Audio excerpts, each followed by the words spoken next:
శుక్లాం బ్రహ్మ విచారసార పరమాద్యాం జగద్వ్యాపినీం వీణా పుస్తకధారిణీం అభయదాం జాడ్యాంధకారాపహాం హస్తే స్ఫాటికమాలికాం విదదతీం పద్మాసనే సంస్థితాం వందే తాం పరమేశ్వరీం భగవతీం బుద్ధిప్రదాం శారదాం. శ్రీ మహాగణాధిపతయే నమః. శ్రీ మహాసరస్వత్యై నమః. శ్రీ గురుభ్యో నమః. శుక్రగోచారము అంటే శుక్రుడు సంచరించడం మూలకంగా ద్వాదశ రాశులలో జన్మించినటువంటి వారికి ఎలాంటి ప్రభావము ఉంటుంది, ఎలాంటి ఫలితాలు ఉండబోతున్నాయి అనేటువంటి విషయాన్ని మనం చూసినట్టయితే, శుక్రుడు ప్రతి మాసము ఒక రాశి నుండి ఇంకొక రాశికి మారుతూ ఉంటాడు. మారినప్పుడల్లా మనకు ఒక స్థానం కూడాను మారుతోంది. ఉదాహరణకి జన్మస్థానంలో ఉన్నటువంటి శుక్రుడు రుజుమార్గంలో ప్రయాణం చేస్తున్నట్టయితే ద్వితీయ స్థానంలోకి వెళ్తాడు. ఇలా స్థానము మారుతూ ఉన్నప్పుడు మనకు ఆ శుక్రుడి మూలకంగా ఎలాంటి ఎఫెక్ట్ ఉంటుంది, ఎలాంటి ఫలితాలు ఉంటాయి అనే విషయము చాలా ముఖ్యమైనటువంటిది. శుక్రుడు చాలా ప్రధానమైనటువంటి గ్రహము. శుక్రుడి మూలకంగా మనకు జీవితంలో అన్నిటికంటే ముఖ్యమైనటువంటిది ఆనందము, సౌఖ్యము, సుఖము, ఇలాంటివన్నీ కూడాను శుక్రుడి మూలకంగా కలుగుతాయి. కాబట్టి శుక్రుడు గోచార రీత్యా ఉత్తమమైనటువంటి స్థానాలలో సంచరిస్తూ ఉన్నప్పుడు, లేదా జన్మ సమయంలో శుక్రుడు అనుకూలమైనటువంటి స్థానాలలో ఉన్నప్పుడు, శుక్రాంతర్దశ జరుగుతూ ఉన్నప్పుడు, శుక్ర మహర్దశ జరుగుతూ ఉన్నప్పుడు మనకు తప్పకుండా ఆ శుక్రుడి మూలకంగా మంచి ఫలితాలు ఉంటాయి. అంటే సంపాదన, చదువు ఇవన్నీ కూడాను ఎలా ఉన్నప్పటికీ మనిషికి జీవితంలో ఆనందము, సంతృప్తి అనేటువంటిది ముఖ్యమైనటువంటిది. కాబట్టి శుక్రుడి మూలకంగా ఇది కలుగుతుంది. ముఖ్యంగా మహిళలకు శుక్రబలం చాలా శ్రేష్టము అనేటువంటిది శాస్త్రం చెప్తోంది. స్త్రీణాం శుక్రబలం శ్రేష్టం అని. స్త్రీలకు, ముఖ్యంగా గృహిణులకు ఇంటి వాతావరణము ఇవన్నీ కూడాను అనుకూలంగా ఉండి వాళ్ళు సుఖంగా, సౌఖ్యంగా, సంతోషంగా ఉన్నట్టయితే అందరూ కూడాను, పిల్లలు, పెద్దలు అందరూ కూడాను సుఖమయమైనటువంటి జీవితాన్ని గడపడానికి అవకాశాలు ఉంటాయి. కనుక శుక్రుడి యొక్క గోచారానికి అత్యంత ప్రాధాన్యత ఉంది. అయితే ఈ శుక్రుడి గోచారం మూలకంగా ఎలాంటి ఫలితాలు ఉన్నాయి అనేటువంటి విషయాన్ని మనం తెలుసుకుందాం. మకర రాశి వారికి శుక్ర గోచారము ఎలా ఉంది అంటే, శుక్రుడు సంచరిస్తూ ఉన్నటువంటి సమయం లోపల శుక్రుడు 4 జూలై 2026 నుండి 1 ఆగస్టు 2026 మధ్య కాలంలో సింహరాశిలో సంచరిస్తున్నాడు. సింహరాశి శుక్రుడికి శత్రుస్థానం అవుతుంది. అంటే శత్రుస్థానంలో సంచరిస్తున్నాడు. అయితే ఈ సింహరాశి మకర రాశి వారికి ఎలా ఉంటుంది అని అంటే, అష్టమ స్థానంలో శుక్రుడి యొక్క సంచారం జరుగుతుంది. అష్టమ స్థానము శుక్రుడికి గోచార రీత్యా శుభస్థానం. మంచి ఫలితాలను ఇస్తాడు శుక్రుడు 8వ స్థానంలో.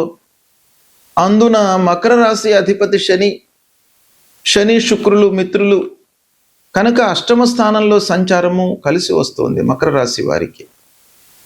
అయితే తద్వారా ఏమవుతుంది, శత్రుస్థానంలో సంచరించడము మూలకంగా కొంత ఇబ్బంది ఉన్నప్పటికీ రాస్యాధిపతికి, సూర్యుడికి మళ్ళీ శత్రువులు వీళ్ళిద్దరు కూడాను. అయితే వీటన్నిటినీ కూడాను మనము చూసినట్టయితే మిశ్రమ ఫలితాలు ఉండే అవకాశము ఉంది. అందులో కొన్ని విషయాలలో మీకు మంచి జరుగుతుంది. అనుకోని ఖర్చులు ముందుకు వస్తాయి. ఖర్చుల నియంత్రణ మట్టుకు చాలా అవసరము. ఆరోగ్యం పైన మీరు శ్రద్ధ చూపాలి. ఇక భార్యాభర్తలు అపార్థాలలోకి వెళ్లకుండా, అనవసరమైనటువంటి డిస్కషన్స్ చేయకుండా ఉండడం మంచిది. ఆకస్మికమైనటువంటి విభేదాలు తలెత్తే అవకాశము ఉంది. కాబట్టి రహస్యమైనటువంటి పనులు చేయకుండా, తెలియకుండా చేయకుండా మీరు ఉన్నట్టయితే అవి దూరమవుతాయి. వారసత్వంగా రావాల్సినటువంటి పనులు, ఆస్తులు, డబ్బు ఇవన్నీ కూడాను మీకు అందే అవకాశం కనబడుతుంది ఈ సమయం లోపల. ఇకపోతే పూర్వము తీసుకున్నటువంటి అప్పులు ఈ సమయం లోపల మీరు రీపే చేసేటువంటి అవకాశం అయితే ఉంది. తద్వారా కొంత మీకు రిలీఫ్ దొరుకుతుంది.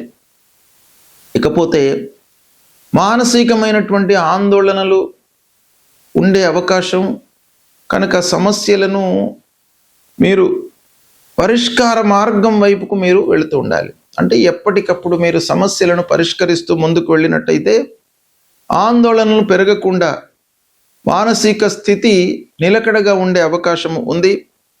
ఉద్యోగస్తులకు పని భారం పెరుగుతుంది. ఒత్తిడితో మీరు కొన్ని ఇబ్బందులను ఎదుర్కొంటారు. వ్యాపారస్తులకు చేతిలో ఉన్నటువంటి వ్యాపారం బాగానే కొనసాగుతుంది. అయితే ఊహించిన మేర లాభము ఉండకపోవచ్చును. అయినప్పటికీ సంతృప్తిగానే ఉంటారు ఈ సమయం లోపల. ఇక వ్యాపారస్తులు ముఖ్యంగా పార్ట్నర్షిప్లో చేస్తున్నటువంటి వాళ్ళు మటుకు జాగ్రత్తగా ఉండాలి. వినోదాలకు, విందులకు, విలాస వస్తువులను కొనుగోలు చేయడం పైన ఖర్చులు పెరుగుతాయి. ప్రయాణాలలో కొంత జాగ్రత్త పాటించాలి. వాహనములతో ఇబ్బందులు కనబడుతున్నాయి కనుక మీరు కొన్ని జాగ్రత్తలు తీసుకోండి. కుటుంబ సభ్యులతో మట్టుకు మీరు టైం వెచ్చించాలి. వాళ్ళతో మీరు ఎక్కువ సమయము గడపడానికై మీరు ప్లాన్ చేసుకోవాలి. ఈ సమయం లోపల సహనంతో ఉండడం చాలా అవసరము. ఇకపోతే ఆధ్యాత్మికంగా మీకు ఈ సమయం బాగా కలిసి వస్తుంది. ఆధ్యాత్మికంగా మీ లోపల ఒక భావన ఏర్పడుతుంది. మీరు ఓపికతో, ప్రశాంతమైనటువంటి మనస్సుతో మీరు ఉన్నట్టయితే ఈ సమయం మీకు బాగా కలిసి వస్తుంది. ఓవరాల్గా చూసినట్టయితే ఈ అష్టమ స్థానంలో సంచరిస్తున్నటువంటి శుక్రుడి మూలకంగా మీకు మిశ్రమ ఫలితాలు ఉన్నాయి. అయితే కొన్ని విషయాలలో మట్టుకు మీకు పాజిటివ్ ఫలితాలు బాగా కనబడుతున్నాయి. సద్వినియోగపరచుకోండి. శుక్రుడు ప్రతికూలంగా ఉన్నప్పుడు మనము పరిహారాలను చేసుకోవాలి. ప్రతికూలమైనటువంటి ఫలితాలు అనంటే గోచార రీత్యా 6, 7, 10వ స్థానాలలో సంచరిస్తున్నటువంటి సమయంలో, లేదా శుక్రుడు శత్రుస్థానంలో సంచరిస్తున్నటువంటి సమయంలో, జన్మ సమయంలో దుస్థానాలలో ఉన్నప్పుడు, వీటన్నిటినీ కూడాను మనము దృష్టిలో పెట్టుకుని శుక్రుడికి సంబంధించినటువంటి పరిహారాలు చేసుకోవాలి. శుక్రుడు చాలా ప్రధానమైనటువంటి గ్రహము. మనకు ఆనందాన్ని, సౌఖ్యాన్ని జీవితంలో ఇచ్చేటువంటి గ్రహము కాబట్టి శుక్ర బలము అనేటువంటిది చాలా ముఖ్యం. కనుక శుక్రుడి పరిహారాలు తప్పకుండా చేసుకోవాలి. ఏం చేయాలి శుక్రుడి కొరకై, ఆ శుక్రుడి యొక్క అనుగ్రహాన్ని పొందడానికి అనేటువంటి విషయాన్ని మనం చూసినట్టయితే ప్రతి శుక్రవారం కూడాను మహాలక్ష్మి అమ్మవారిని మీరు పూజించండి. ఆ మహాలక్ష్మి అమ్మవారిని పూజించేటువంటి సమయంలో, ఆరాధన చేసేటువంటి సమయం లోపల తెల్లని పుష్పాలను మీరు వినియోగించండి అమ్మవారి కొరకు. అంటే మల్లెలతో అమ్మవారిని ఆరాధించండి, అర్చన చేయండి. మహాలక్ష్మి అష్టోత్తరాన్ని మీరు పారాయణం చేయండి, శ్రీ సూక్త పారాయణం చేయండి. ముఖ్యంగా స్త్రీలకు, మీరు ముత్తైదవులకు తాంబూలాలు ఇచ్చుకోండి. తెల్లని వస్త్రాన్ని దానంగా ఇవ్వండి.